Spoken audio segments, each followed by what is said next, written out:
he and I will talk with Kevin J. Anderson about productivity and stuff like that. A quick disclaimer, we swear.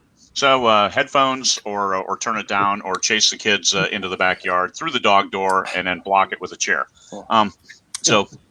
Or whatever's apropos for your personal situation, because we're not going to judge. All right. Hey, where are you guys and what are you doing? Michael. I am still in Vegas in the little cave in the sky, 25 floors up above the Las Vegas Strip, which is predominantly empty. Empty. And Kevin J. Anderson, over 23 million books in print. Where are you and what are you doing right now? I am in my little fortress in the Colorado mountains, where I prefer isolation in most days anyway. So we're out in the middle of beautiful scenery. Of course, you're in Alaska, so you've got plenty of that too. I'm holed up with my wife and my 3 cats, and we're writers, and all the cats are writers too. And we're just doing our thing, and in fact, I'm finishing up the last of like 3 huge deadlines today, and I still haven't figured out what all these people are bored about being stuck at home. Like, it gives me a chance to work more and finishing things up. But anyway, it's supposed to be 75 degrees today. It's blue skies. It's beautiful, and that's good writing weather. And in fact, I think we're going to talk about dictation and things. That is one of the things that you actually can still do.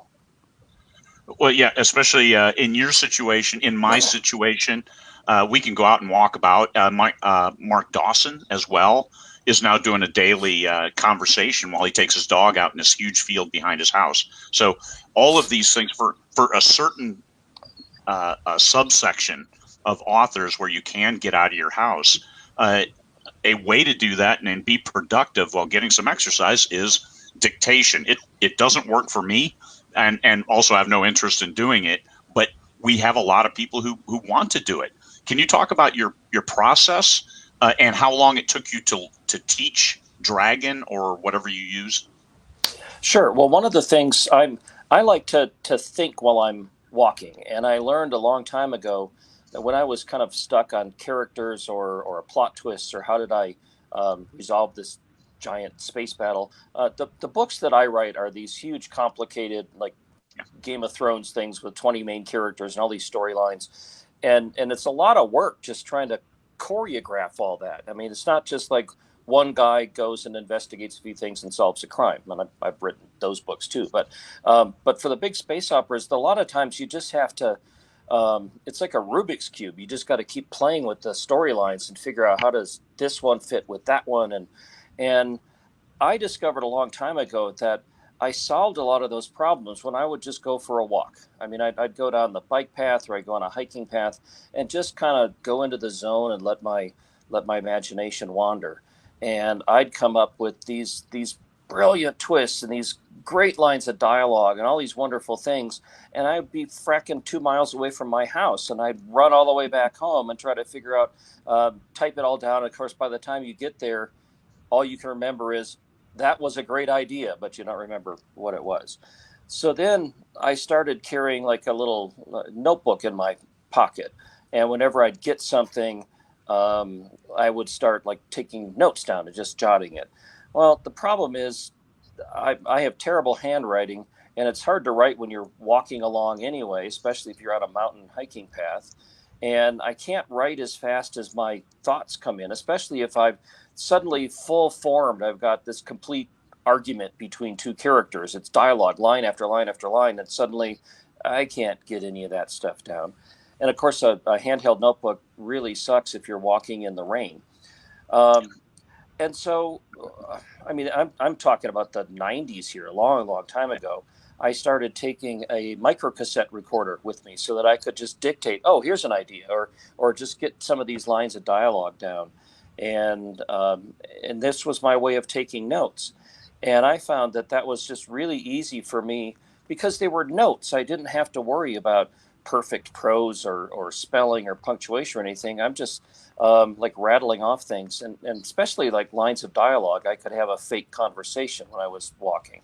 Can you give us an example? An example of some prose, or how would you do it? uh, I'm lost here. So I've got, say I've got the princess and her pet dog, and they're walking through the forest, and suddenly they come upon a dragon, and the dragon roars at them, and then the dog barks, and the princess thinks she's going to get eaten, and then to her shock, the dog starts speaking this mystical language, and then the dragon backs away, and the dragon uh, actually can communicate with the dog, because the dog is actually a wizard who has been transformed into a dog, and he's been unknown to the princess. He's been her protector all of her life. I mean, that's what I just made that up. So that's nice. That's the kind of thing. So as you're walking along, but if I thought of that 2 miles from home, and if I was actually dictating that, I'd probably put a whole lot more detail into that. And by the time I get home, I've got it written down that way. And so that was my way of preserving, because this was in the days of actual micro cassette recorders. And this was also in the days when people really looked at you weird if you were walking along talking to yourself.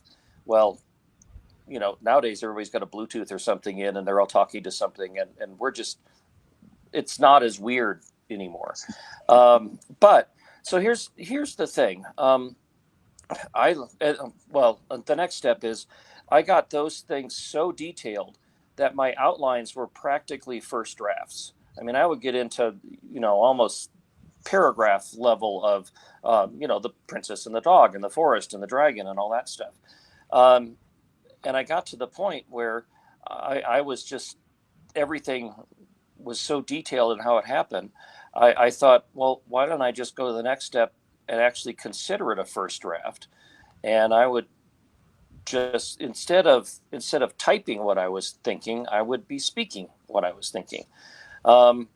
And so then I'd go out and I'd dictate chapters and come home, and I would transcribe them myself, which is not the most efficient way of doing things, because, there are advantages to it.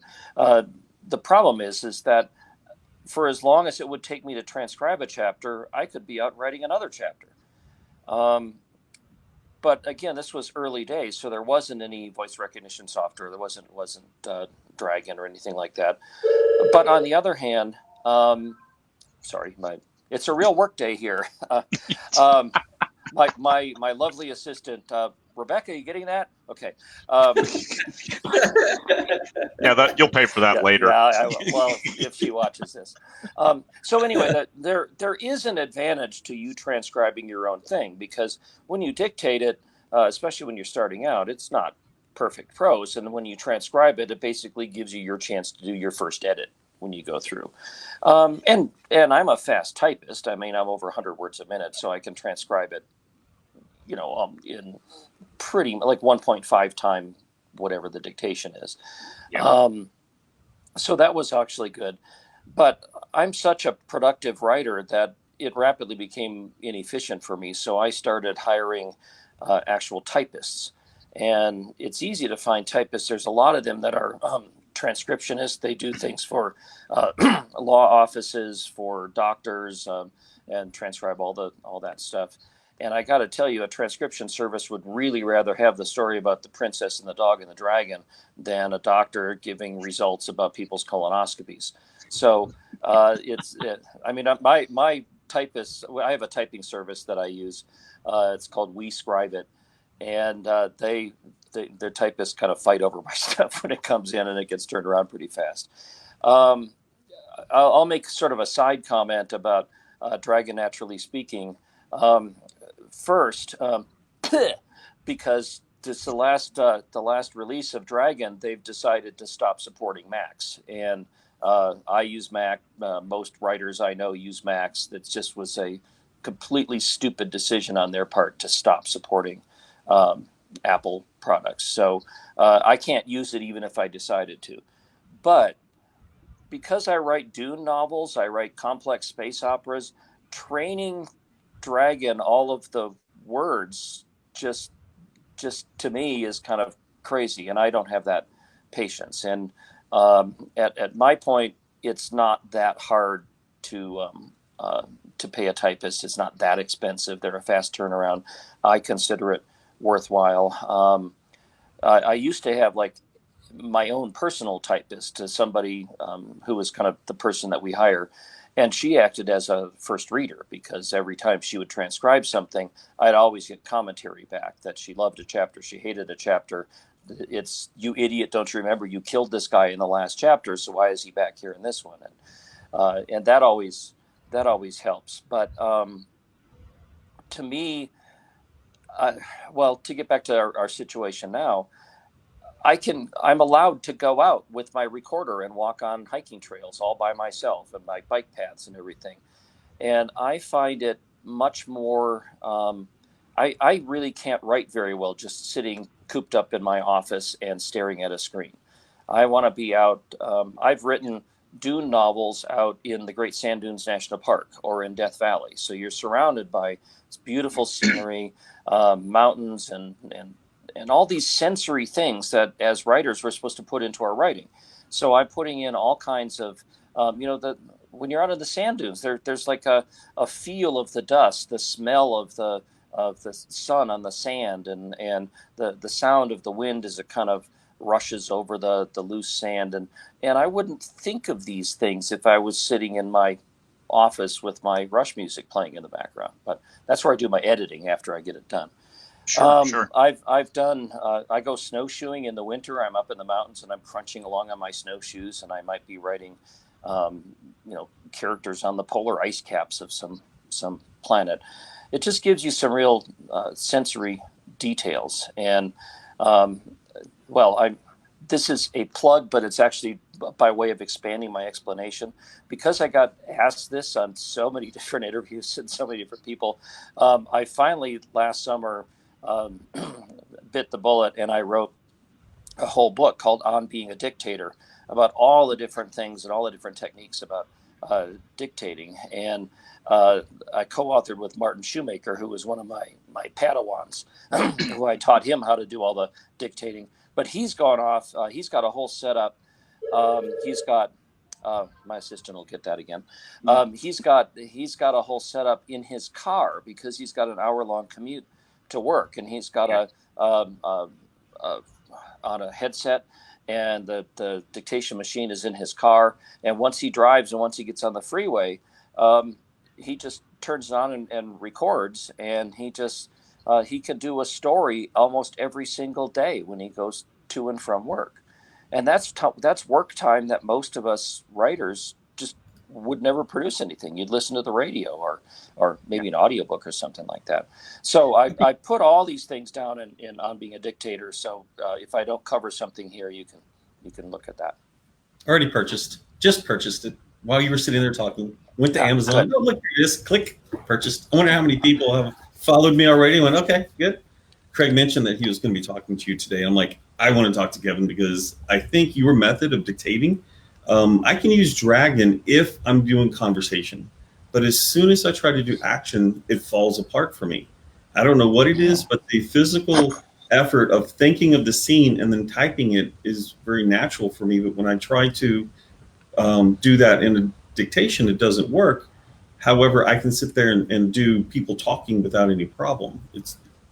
Because you're talking. I mean, so it's the natural way. Oh, and one other kind of fun thing is I have a lot of my books done as audio, and I've talked to some of my audio readers, and they say that my books are some of the easier ones to record, because I don't have any sentences that are words that no human would speak. Well, because I'm speaking them when I'm writing it, and so I don't have things that inadvertently have 7 words in a row that start with the letter S or something like that, because you don't notice breath when control. You're typing. Yeah, but also one of the things that I just want to point out. Well, Craig said that it didn't work for him, but also for Michael. It is a learned skill. I mean, when you started typing on your keyboard, you didn't sit down and look at these randomly arranged things and go, oh, I can type 100 words a minute. You had to learn how to do it. You got better. I mean, first you were hunting and pecking. So that's why I suggest if you want to try dictation, just think of it for like notes or mapping out scenes or something like that first. And then that'll give you, just get you comfortable on thinking that way. But if just consider this physiologically. When you're typing, when you're writing by typing, like I assume most of our people are doing, what you're doing is you're thinking up the sentence in your head, and then your brain is breaking down that sentence into individual words and breaking those words down into individual letters, and then sending signals to your fingertips to move your fingertips around to type that individual letter, to recreate that word, to recreate that sentence. All of those steps go into you typing a sentence. But if you're dictating it, your brain thinks of the words and it just comes out your mouth. And we all know people that just think of things and it comes out their mouth without any processing whatsoever. Which way is Craig? Yeah. That might be me. I mean, literally, the way the mental process of dictating is a lot fewer steps than the typing process is. But there's also another thing that in productivity, one of the things that I advocate is that you need to turn off the editor in your head, that you have a left brain, you have a right brain, you have the creative part and you have the analytical part. And if you're creating, if you're writing the story, if you're in the space battle or whatever, that you should just let it flow, that the activity's happening, you do your dialogue, you do your writing, and after you get it all done, then you go back and you start dinking around with it, fixing the spelling and changing the grammar and redoing everything. If you're sitting there typing and looking at the words in your screen, you are very often tempted to write a few sentences and then go back and go, oh, I'm going to change that word. I'm gonna add a sentence here, or I'm going to stop and look up in Wikipedia the date that something happened that I need to know. And that sort of makes your creative transmission going from forward to reverse and forward to reverse. But when you're dictating, you don't really have the option to edit. It's full steam ahead. It's forward, not reverse. And you got to be out walking and just you're just talking your stuff and you're getting it down. And then once it comes back from the typist, then I take my afternoons and sit in my office and I go over it and the fine tooth comb and editing and all that stuff. Good deal. Good deal. That's a great review of the process. So you record it and then you shoot that recording to the typists. They recreate it, so you don't use Dragon or anything. You're just using a recorder, and that's one of the reasons why I pointed to my watch. Right. Yeah, that's your process. Me. Yeah, and I pointed to my watch because my Apple Watch 5 has a record feature, so I can dictate notes into it and then it immediately transfers them over to my phone.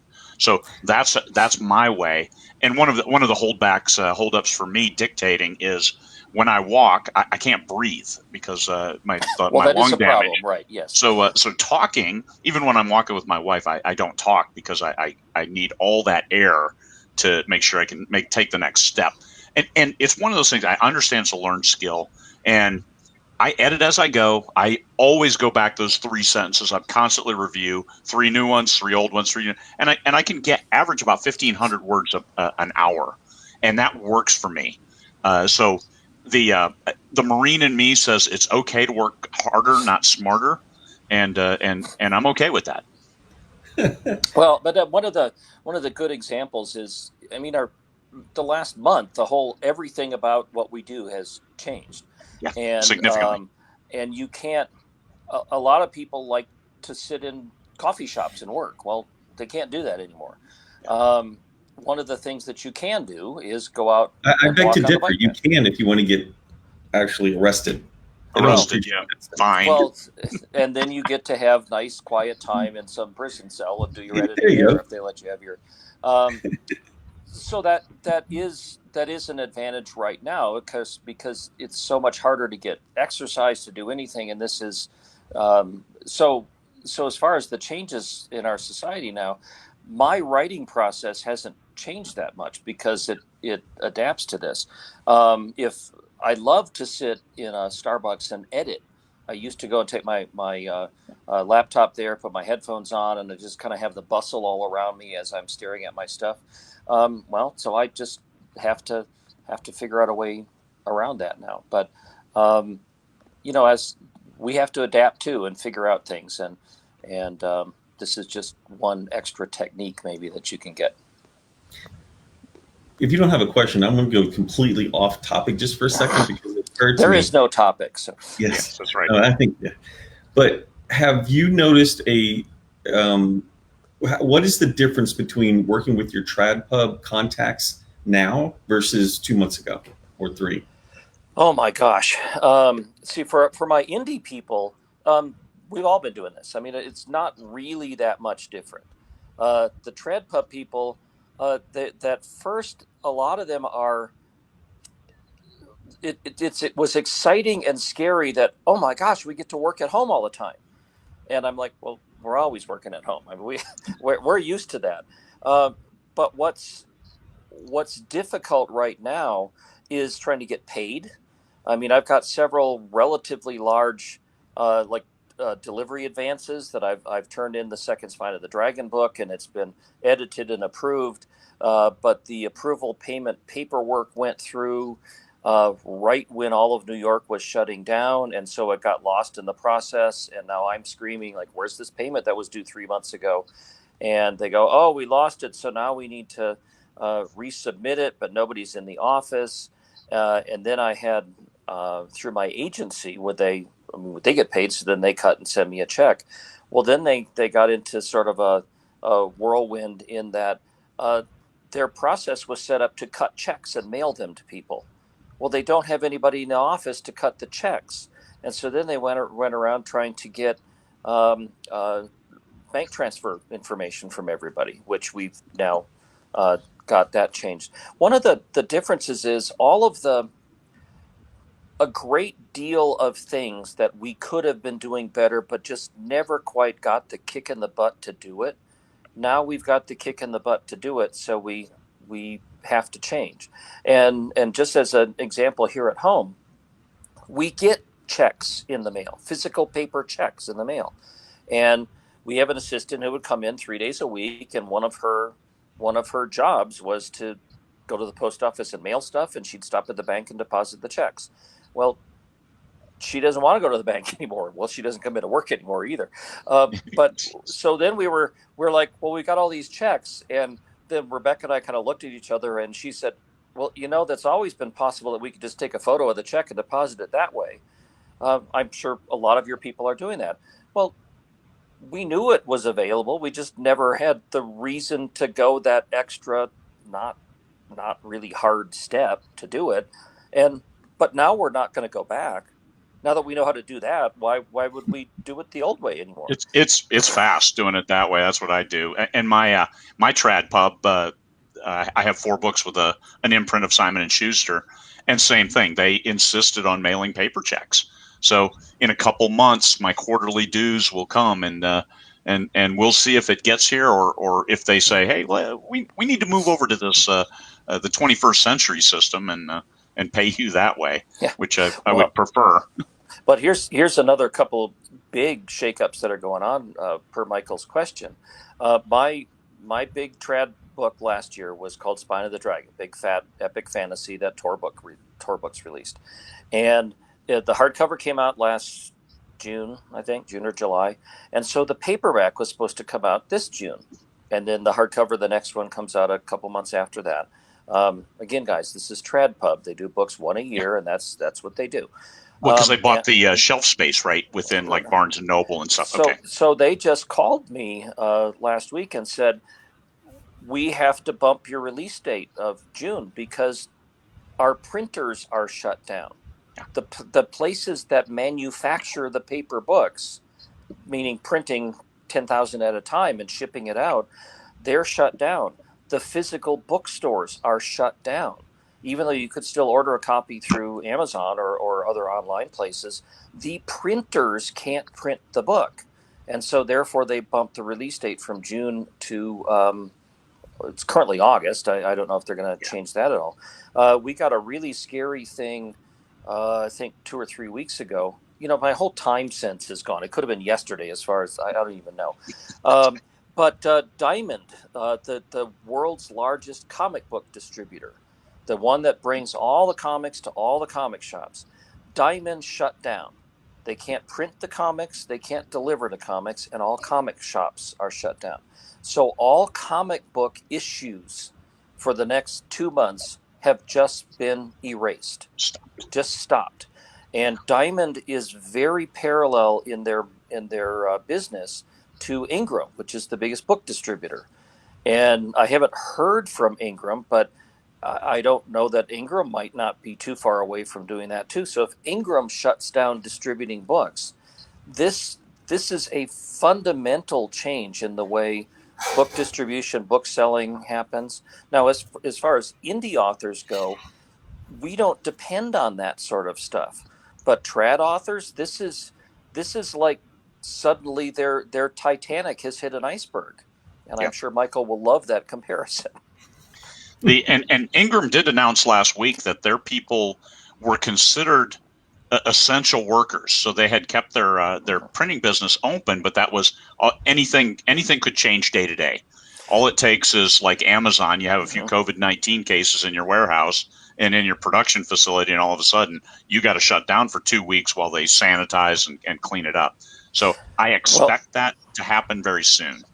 And right now, one of the big projects that I'm working on personally is I had a novella that I had written with Neil Peart, the drummer from Rush, and we written it a long time ago and published it. It was published in Story Collections, and it was as an ebook. But for the longest time, and since he passed away in January, we are putting together a beautiful illustrated hardcover, kind of a specialty press edition that we're designing. We got new paintings for it and interior illustrations and everything, and we've designed it. We used InDesign. We've got the cover, everything.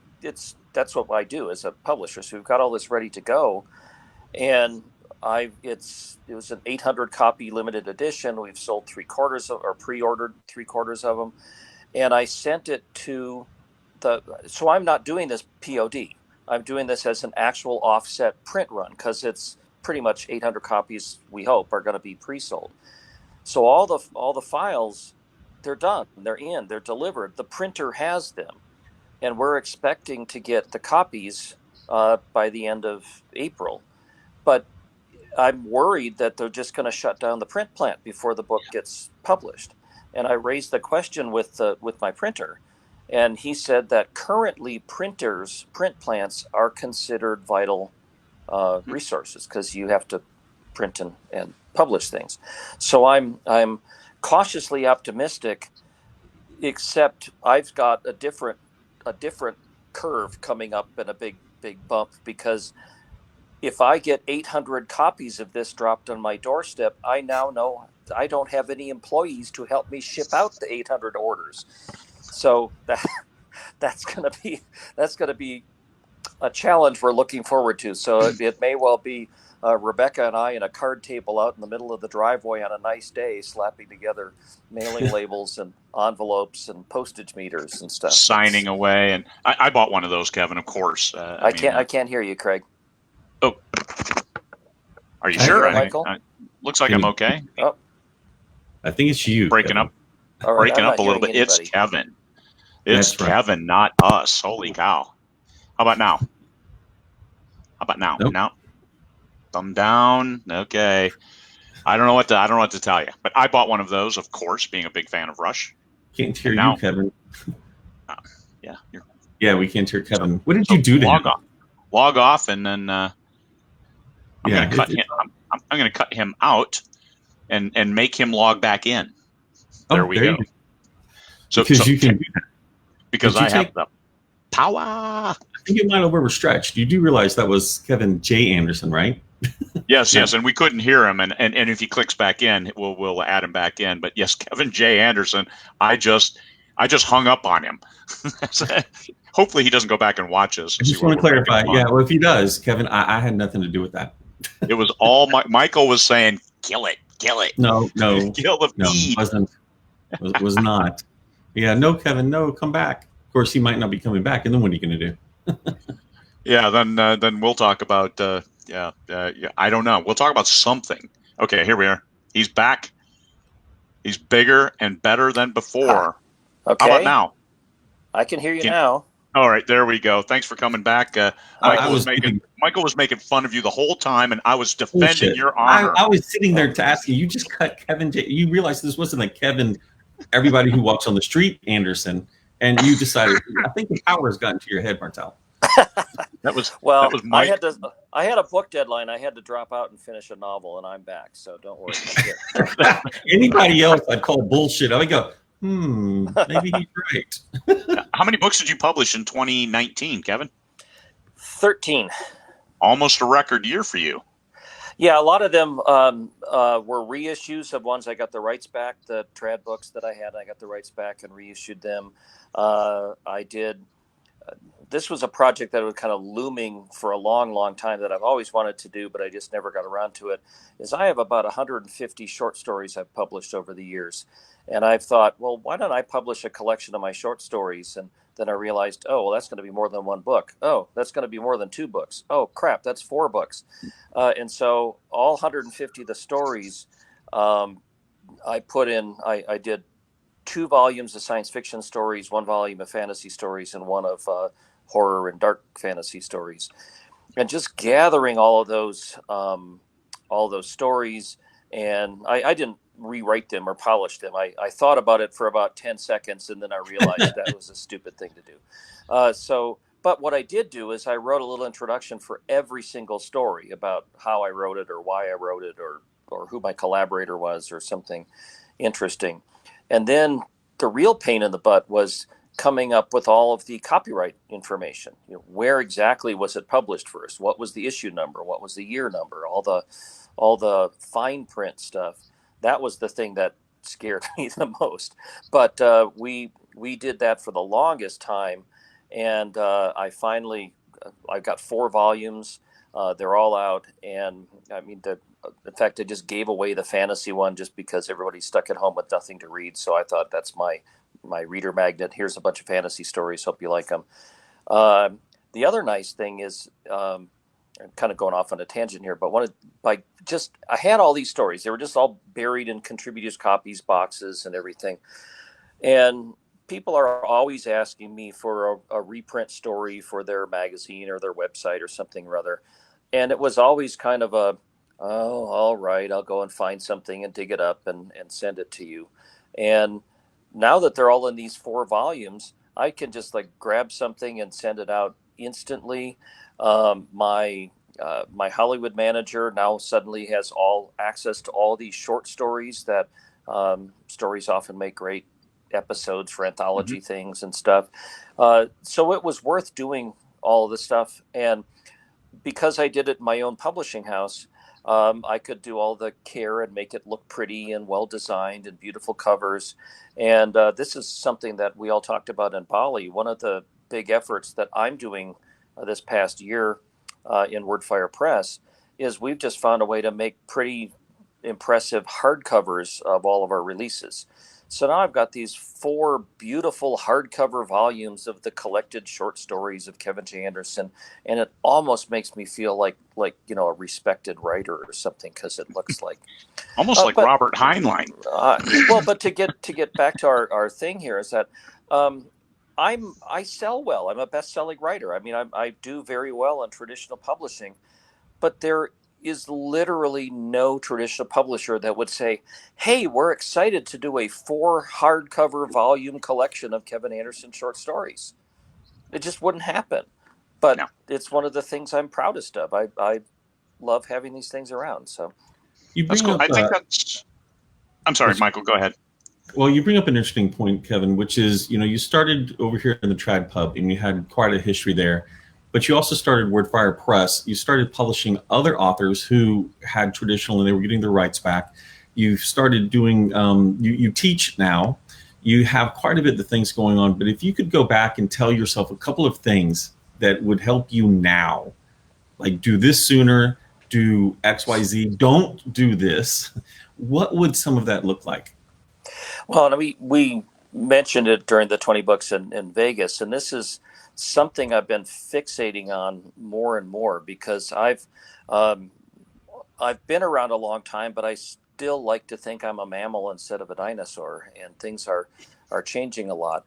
Now, I'm going to go back to the Wayback Machine a couple of decades ago when I had 7 New York Times bestsellers in 1 year. I was writing as many Star Wars books as fast as I could do them. The X-Files was hiring me. I was writing Superman and Batman. It never occurred to me that would change, because I mean, that kind of publishing had been pretty much going along at a steady state, with rises and falls. But there's always going to be movie novelizations that, I mean, you guys remember movie novelizations? Those paperbacks, Alan Dean Foster wrote most of them, the Alien and Close Encounters of the Third Kind. And like every movie that came out, somebody took the script and kind of changed it from script format into he said, she said, and with descriptions. And then you knocked out a paperback that was in every grocery store, kind of as promotion for the movie. I mean, I have the book of The Empire Strikes Back, and I have the book of Return of the Jedi, and all these things. That was great work, and I had my foot in that door. And whenever I had like 4 weeks free, I would say, I could do a movie novelization now, and they would send me Sky Captain in the World of Tomorrow, or they would send me League of Extraordinary Gentlemen, and I'd spend a couple of weeks and I'd turn that script into a novel, and you'd send it in, and you'd get paid like $15,000 for doing that, and that was just great. And what I didn't realize is that all of that just went away. When's the last time you saw a movie novelization paperback sitting around in the grocery stores? But I guess I'm going to get kind of to the point here, is that now more than ever, publishing is an incredible flux. Things are changing, and 20 Books people, indie writers are riding this wave. They're seeing that they've got new techniques. They're getting their books out there. They're cashing in on things that the larger oil tanker publishers can't turn fast enough to adapt to. But one of the things I need, and in Bali, my presentation, I had a full slide on it, and I said, don't get cocky, because things are changing. This is a stressed industry. Things are really in flux. So what you're doing now may crash and burn in a year or two. So my advice to myself would be, don't assume that it's all going to, if you're riding high in success, don't assume that it's going to stay that way. So prepare for leaner times. I mean, buy your Spam and your ramen noodle soup and stick it in the blizzard room or the disaster room. And that is one of the things that when it was really soaring like crazy, I mean, we got through it fine, obviously, and we're still doing fine. And if everything goes really to pot, you see behind me, I've got all these paper books from traditional publishers that I can use to heat the house if I have to. But if you're having a really successful year, don't assume that next year is going to be just as successful. That just because we're in indie publishing, all you guys who have jumped on and you're being very successful, but your first big, huge crash is going to come. I don't want to be a doomsayer, but that's the way the industry works. I mean, it's going to rise and fall, and I can't tell you what it's going to be. If I could, we'd be a lot better off. But you'd already be there. Yeah, I'd already be there. But just don't get cocky that you know how to do Amazon ads, and so therefore everything's fine. Well, Amazon ads are going to change in a year or 2 years or 2 months or whatever. It's expensive right now. Yeah. Whatever. So all this kind of stuff that is working right now might not work 6 months from now. And we, I've been actually kind of tense as far as the radical social changes, economic changes, just in the with the whole COVID thing. My science fiction mind can spiral out all kinds of huge disaster scenarios. But of course, some other people think that we're going to be back to normal by Easter. So you can't predict what's going to go on, but I would rather prepare for something that's going to be grim and be surprised that it's all fine than assume it's going to be all fine and not be prepared for it. No, expect the worst, plan for the worst, expect the best. I mean, that's a standard premise, and having 6 months of savings, I know not everybody can do that, and very few people actually can, to have, hey, if you lost all revenue for 6 months, could you survive? And that's a big question for me up here. Of course, I can always tromp into the woods and shoot a moose. Well, actually, another connection to what I'm talking about is, my entire income used to come from advances from traditional publishing. And I made very good income. I would just like raise my hand and they'd throw another contract at me. But when all that started falling apart, I started Wordfire Press. We started doing indie publishing. I started reprinting my old books. I got other authors that wanted me to reprint their old books. That became an income stream. We run Superstars. That's why I wore my little shirt here. That's a big annual writing conference. Craig's coming next year. Michael's been a couple of years. It's kind of like the 20 books. It's a slightly different focus, but that's something that we started, and we've done that for 11 years now. I just got my master's degree, so I'm teaching a whole college grad program in publishing, and that's another income stream. We're a book seller. This isn't happening anymore. Here's something that you can't plan for. About a third of my income used to be from paid speaking engagements, from going to Comic Cons and selling books. We had giant tables where I would go to Dallas Comic Con, to Indiana Comic Con, to Miami Comic Con, and we'd stand there and we'd sell thousands of dollars of books every weekend. That's not happening anymore. I've got a basement full of books that I printed and bought, but adapting, that means that now we're kind of ramping up our online store. So if you want a signed copy of something, then you can order it. Of course, I don't have anybody here to package and mail them out, so I have to do that myself. But it's the multiple income streams. There's different ways to be earning money, whether you can also add freelance editing or proofreading or some other gig economy stuff. Just to get back, we used to I just write books and get paid for it, and that was my entire career. And there was no reason to believe in 1994, when I had 7 New York Times bestsellers, that I couldn't just keep writing books and get paid for it. And secret confession, full honesty, I would fracking rather just write books all day long and get paid for them. I mean, I love being a publisher. I have fun doing the indie stuff. I have more fun just writing books and sending them off and letting other people do the work. But and in fact, half of my stuff is still, I've got major contracts from traditional publishers. I still do books through traditional publishers. I do everything else through indie publishing. And so if the traditional publishers die, I've got my income stream. If traditional publishers come surging back and they start throwing $1 million advances around again, well, I'm plugged in there too. So you don't put all of your snake eggs in one basket, I guess. And that's through different audio contracts. Yeah. I mean, Michael has expanded. I think he's got contracts with Dreamscape, Tantor, Podium, and Audible, all different distributors for the various audio, to give, once again, just in case one distributor hits well and another doesn't. Same thing, books. Finding those revenue streams is critical to maintaining a certain base level of revenue, no matter what happens to the market. One may drop, but another may pick up, and you're going to have that base level of revenue that keeps you solvent through a downturn or a change in direction.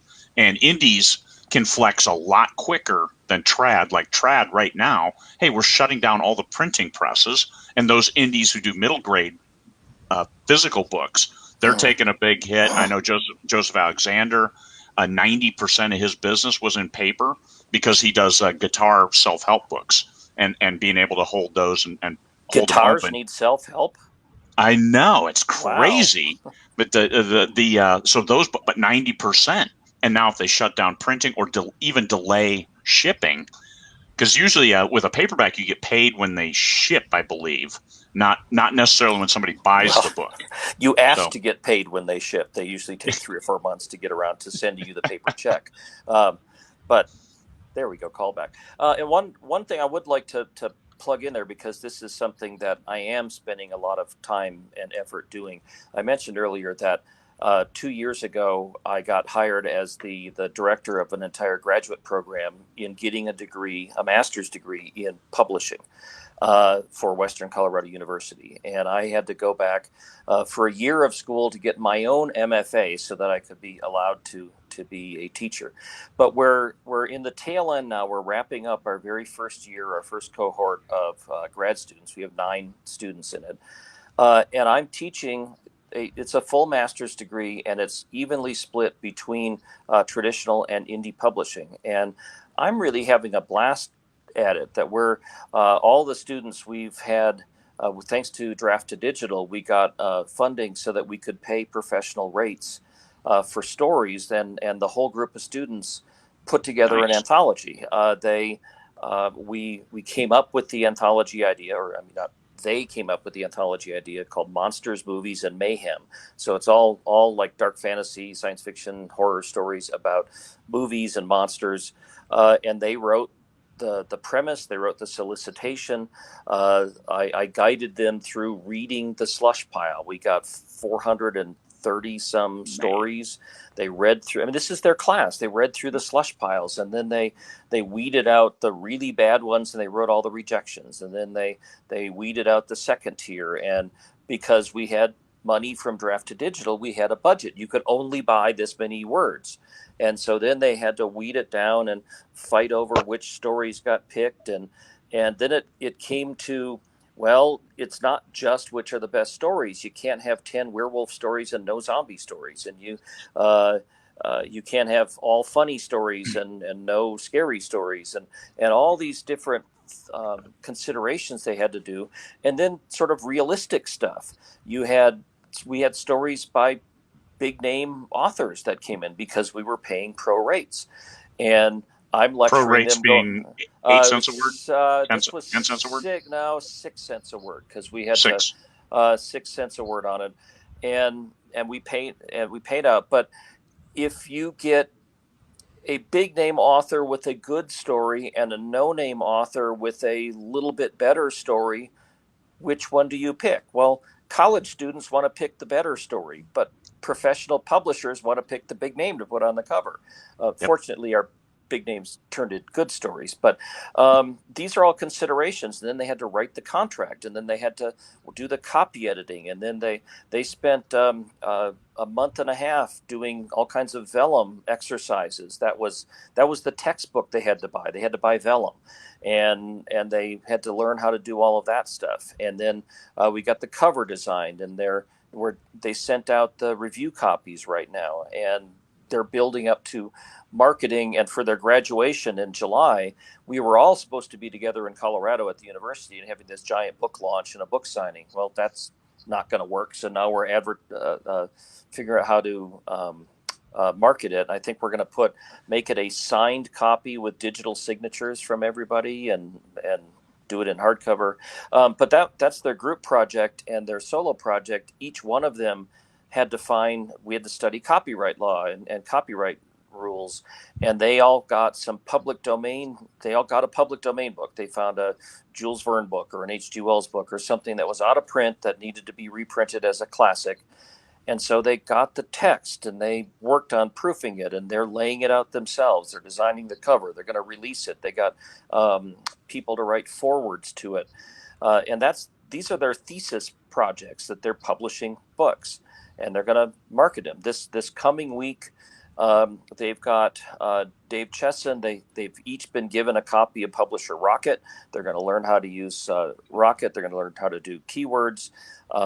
Last week, we had a guest speaker of Damon Courtney from BookFunnel. He talked about that service. We got Mark LaFay from Draft to Digital, who's going to talk with them.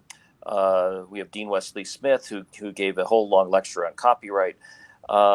So this program is a year long. You get a master's degree, and it's on balance between traditional and indie publishing. And so it's hard because this week's lecture was on bookstores and selling through brick and mortar bookstores. Well, as of Saturday, I had to rewrite everything because, Ingram's not shipping. Bookstores are closed.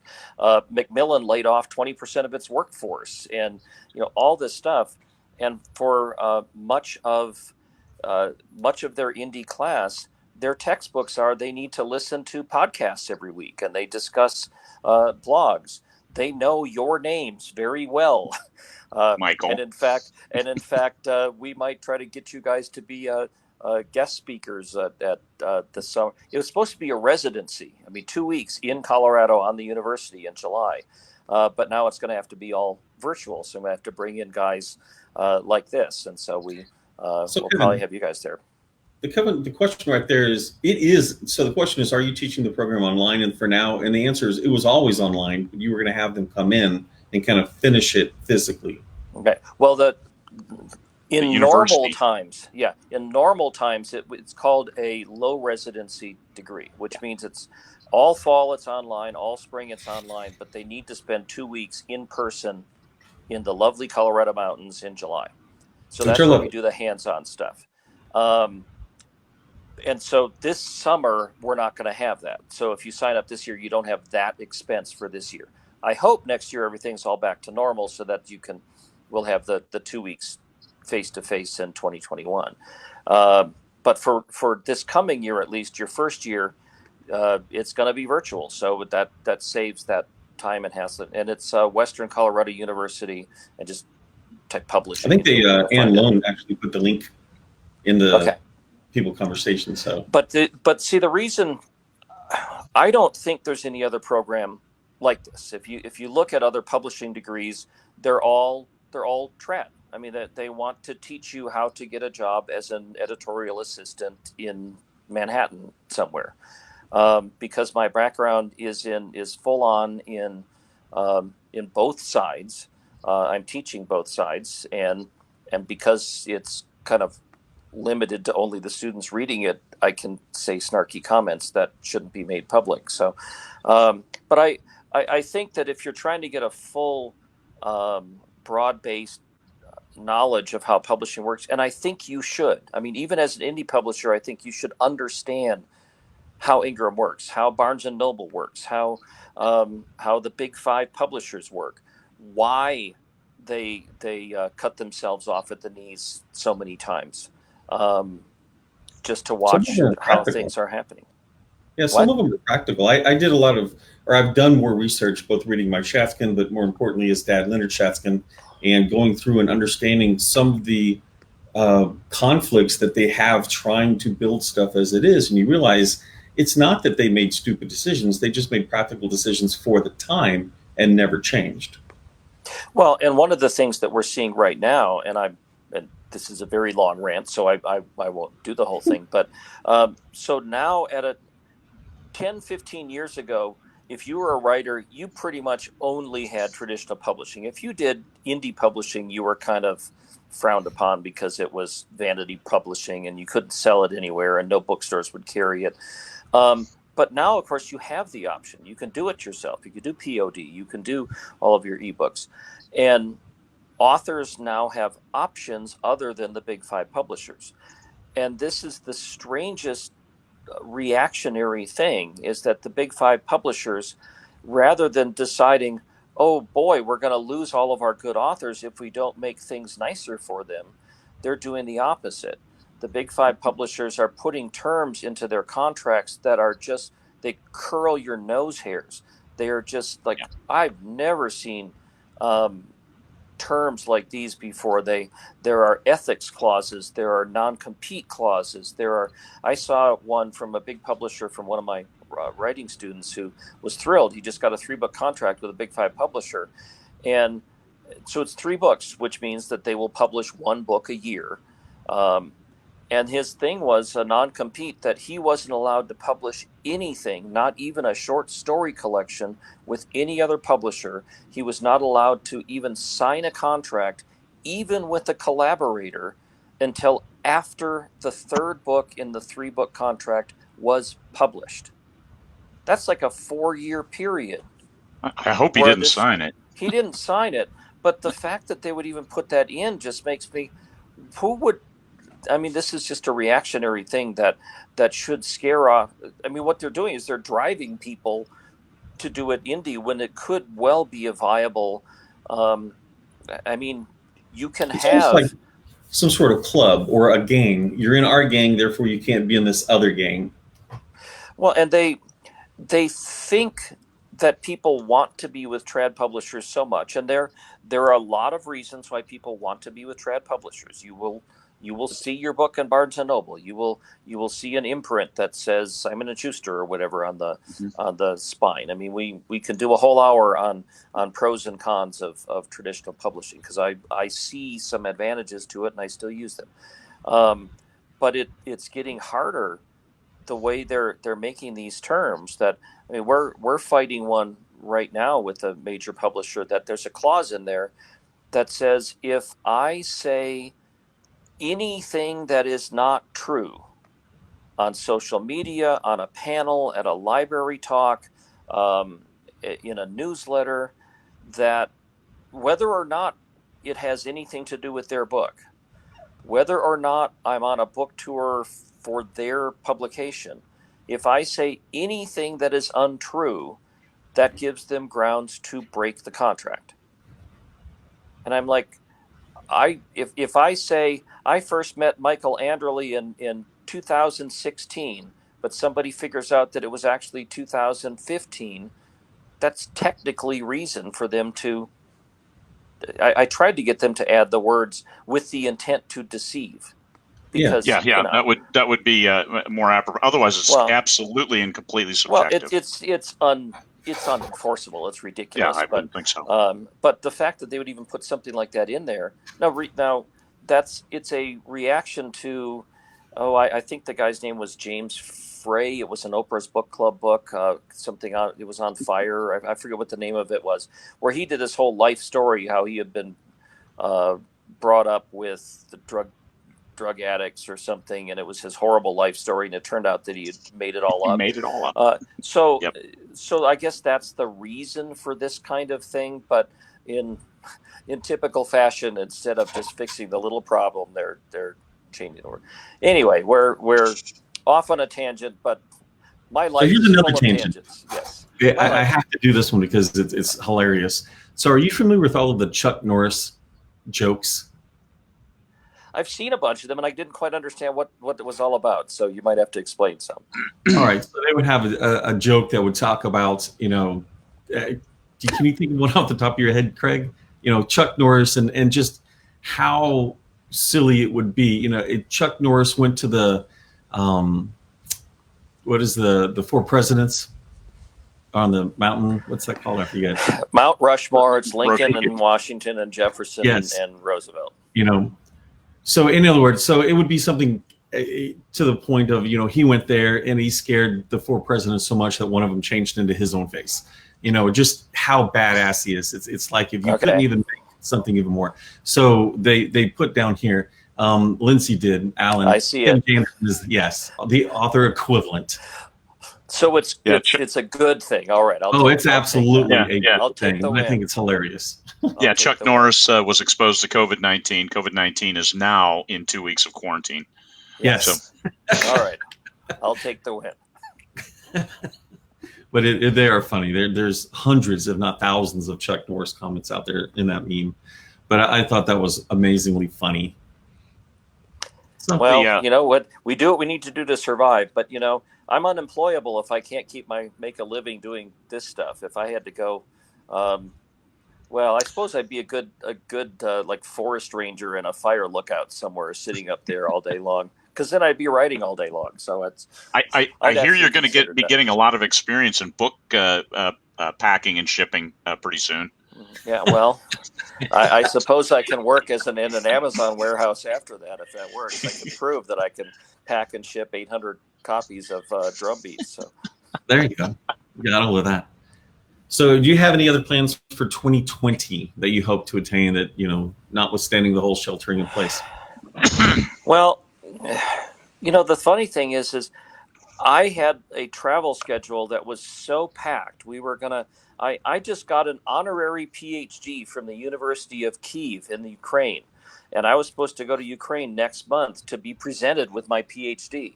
And my background, other background is in Russian history. And so I really wanted to go see all these historical sites. Since college, I've wanted to write sort of this big Shogun kind of fantasy historical about Russian history and the Vikings and all this stuff. And so I was really looking forward to that. And I was looking at that might be my next book for the following year. Well, that's not going to happen because that trip got canceled. I was supposed to go teach a writer's workshop in Italy in September. Well, that's not going to happen. I was supposed to be a keynote speaker at a futurism conference in Abu Dhabi. That's not going to happen. I just the past few weeks, I was supposed to be at the Kansas City Comic Con, and then the week after that, I was supposed to be at Dallas Comic Con, and the week after that, this week maybe I've lost track. I was supposed to be in Hollywood for the whole week because I was teaching. Rebecca and I were teaching at Writers of the Future. I was going to give awards at the Writers of the Future ceremony. Being in Hollywood, I had all sorts of meetings set up with my Hollywood manager, with my attorney, with all kinds of film and TV contacts. All that's stopped. But I'm not liking staying home and just writing and kind of reading things. And my life has always been on Warp 11 with Chief Engineer Scott yelling that the whole warp core is going to breach. And that's just what's been my daily life. And now I'm actually getting a chance to catch up on things, to do some projects that I've wanted to do. This whole Drumbeats Illustrated Edition, Neil and I wanted to do it before he passed away. We talked about it, and we were going to get to this nice edition whenever we got around to it. And and he died, and we never got around to it. And so now I've got a chance to do that. And Rebecca and I might even clean the garage. I mean, who knows what amazing things might happen. No. You're going down here. Yeah. Don't be writing checks your body isn't going to cash. All right. Well, it might happen. Although I did just tell her last night, I said, wouldn't it really be terrible if you were stuck in quarantine with somebody who didn't know how to cook? So we're doing just fine here, and I'm getting a lot of writing and editing done. And the fun thing is that, look, right exactly here. Michael's been bugging me to be on this podcast for 6 months, and it's like I'm too busy. And well, I can't even tell him right now that I'm traveling. Sorry, I can't do it. So I kind of got caught out on that one. Wait a minute, what did Kevin say? Yeah. So here, I've got so five. Here we are. I've got 5 podcasts in the next 2 weeks that I've set up to do, and I've got a bunch of other interviews because I can't.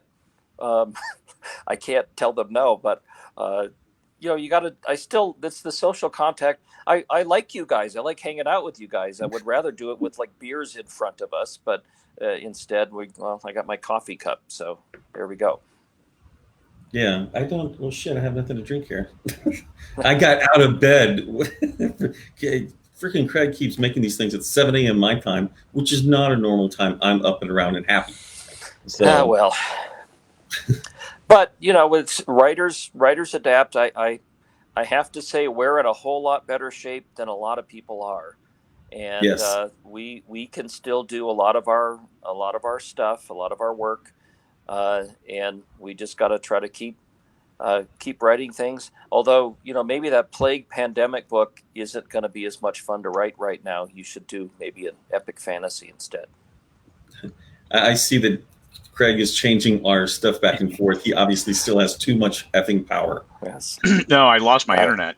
My internet went down, and I had to switch to a backup internet source. Yes.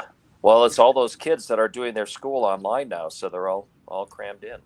And I hate to. That's why I was talking to Michael before we went live. That's why I do it at 6 a.m. my time, because this is about the best time of day for me to get internet. Give it another hour and it'll start bogging down. And this afternoon it grinds to nothing. So we watch Netflix on DVD because we can't stream where we live anyway, or just we're rewatching Stargate Atlantis, which we have on Blu-ray. So that's what we do in the evenings because the internet grinds to a halt for us. Because even though we're in lockdown, there's still a bunch of people who do work during the day, but everybody grinds Netflix come 5 p.m. in Fairbanks and you're done. So that's what we do. We've been on for an hour. I've got my Rush concert DVDs, which I just sort of play in the background all day long. So indeed. On for an hour. We've been on for a little over an hour now. Superstars, one last pitch. Where would they find Superstars is February 17 to 20. I'll be there as one of the guest speakers this year. I think Joe Penn is coming. Who else do you have coming? That would be 2021, just to clarify. 2021, that. Yeah. 21, yeah. Michael himself might come. He's come for the past couple of years, and we'll see. I don't know if Craig and Michael can do matter and antimatter together, but we do well in Vegas. I got an email from Hugh Howey, and he said he wants to come. So Hugh Howey's going to be one of our guest speakers. Jonathan Mayberry, the guy who wrote V Wars and a whole bunch of Joe Ledger books and traditional publishing, great success. As much as I wished I could this time. What did you say, Michael? I said I didn't get to speak to him like I wished I could when I was there this most recent time. And it's me, David Farland, Eric Flint, Rebecca Mesta. We've got Jody Lynn Nye, who's hold on. We've got Jody Lynn Nye, who's written a whole bunch of best-selling novels, a lot of them with Anne McCaffrey. Who else do we have? Robert Asprin. Right, Robert Asprin. Butcher? He's not coming because he passed away. Jim Butcher is coming. These are major best-selling trad authors. I know sometimes the indie readers read their own indie books and don't. But Jim Butcher's a huge bestseller. Jonathan Mayberry. We usually have Mark Lefebvre will be coming from Draft to Digital, and Dan Wood, I think, is coming as well. Cool. We try to have a bunch of industry people. We have an agent, Lucienne Diver. We're trying to find a traditional editor, Big Five editor. Acquisition? They're harder for an acquisition editor. We've had one every year for the 11 years, but they're getting harder and harder to find somebody who's actually authorized to buy anything anymore. So there's we usually have somebody from Audible. We have somebody from Kobo. We have some other audio companies that we're trying to get coming. But it's superstarswriting.com. You can find that. It's got our list of speakers. I've just kind of blanking on a lot of them right now. But Hugh Howey was kind of fun. He just said, "Hey, I want to come." So I went, "Well, okay, we'll let you come and be a guest speaker." Yeah, we reached out to him for Vegas because he was like, "Okay, I'm done traveling the world for a while. I'm working on a script for Wool and like a TV series script." So he spends his time split between New York and Hollywood, or was. I'm sure he's locked down somewhere. But when we reached out to him, he was very cordial. Shout out to Patrice Fitzgerald for making the introduction, and he was very cordial about coming, and he'll be speaking to us in Vegas. So we have poached a few of your guest speakers for next year to come to Vegas as well. And we've kind of talked about this, and we've talked about it among ourselves that we, with the 20 Books people and also the WMG Masterclass, Chris Rush and Dean Wesley Smith, we have it's like these big Venn diagrams of these giant overlapping circles that we have a lot of the same interests, a lot of the same speakers, a lot of the same attendees, but we give a slightly different experience, each one of them. And we think you should just come to all of them. And so Superstars Writing is the Superstars one. Western Colorado University, and then just type publishing should be background on my master's program.